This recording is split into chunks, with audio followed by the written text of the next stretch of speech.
Hi, this is Nirmala, advocate Kurnool. మన అవసర నిమిత్తం బ్యాంక్స్ నుంచి మనము లోన్స్ తీసుకుంటూ ఉంటాము. లోన్స్ తీసుకునే సమయంలో మన ప్రాపర్టీని డిపాజిట్ చేస్తూ మార్టిగేజ్ డీడ్ ని కూడా రిజిస్ట్రేషన్ చేసిస్తాము. అయితే మీరు కట్టవలసిన అమౌంట్ అయితే కట్టేశారు. నెక్స్ట్ ఏం చేయాలి?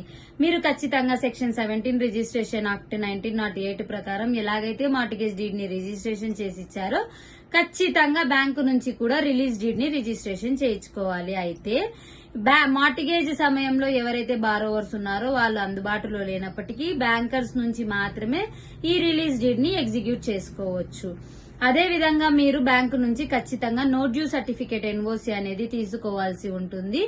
ఫ్యూచర్ లో బ్యాంకు నుంచి మీకు ఎటువంటి నోటీసులు లేదా సో అండ్ సో డ్యూ ఉంది అనేసి గనక ఇన్ఫర్మేషన్ వచ్చినట్టయితే మీకు ఈ no due certificate main evidence గా మారుతుంది. అదే విధంగా మీరు డిపాజిట్ చేసిన ఒరిజినల్ డాక్యుమెంట్స్ ని కూడా తిరిగి తీసుకోవాల్సి ఉంటుంది. మీరు ఇదంతా ప్రాసెస్ అయిన తర్వాత ఖచ్చితంగా ఐజీఆర్ఎస్ పోర్టల్లో ఎన్కంబరెన్స్ సర్టిఫికేట్ డీటెయిల్స్ లో మీరు ఏదైతే రిజిస్ట్రేషన్ బ్యాంకర్స్ నుంచి చేయించుకున్నారో ఆ రిలీజ్ డీడ్ ఎంట్రీ ఉందా లేదా అనేసి కూడా చెక్ చేసుకోవాల్సి ఉంటుంది.